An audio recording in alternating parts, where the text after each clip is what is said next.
So I've already prepped my skin, so I'm gonna start with this concealer, which is exact my skin tone. I'm just applying on the areas where I have dark spot pigmentation and little bit on my eyes. And for blending, I'm not using any beauty blender. I'm just blending it with my fingers so that it look more natural. Next, I'm mixing illuminating base with my foundation. This step will give you a glass skin like glow, and as you have seen, Korean makeup looks so flawless and glowy. Now instead of spraying setting spray on my face, I like to spray it on my beauty blender, and then I blend the foundation all over my face. This step make your makeup last long and make your makeup look natural. And now for concealer, I'm using this brightening shade and applying it under my eyes, around my mouth and on my forehead, and then I'm blending with a beauty sponge.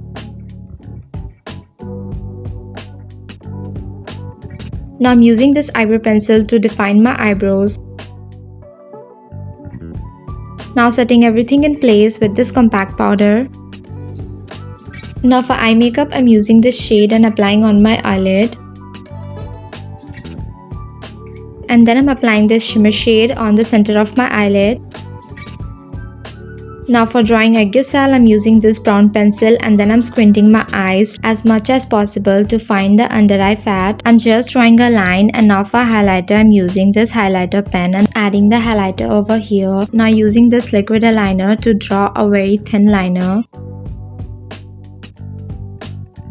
For blush, I'm using this Gigi Bear powder blush and applying on my cheeks, little bit on my nose and also on my chin. Now for contour, I'm using this thin brush. I'm using this nose contouring technique to contour my nose. I'm just contouring it very lightly to avoid harsh line. Now from the same palette, I'm adding some highlighter on the inner corner of my eyes and also on the bridge of my nose and on the tip of my nose. Also some on my cheeks. For lipstick, I'm using this Gigi Bear lipstick. I'm just applying very little on my lips, and then I'm going to tap it with my fingers, adding some gloss to make it look glossy. Lastly, adding volume to my lashes, and don't forget to lower lash line.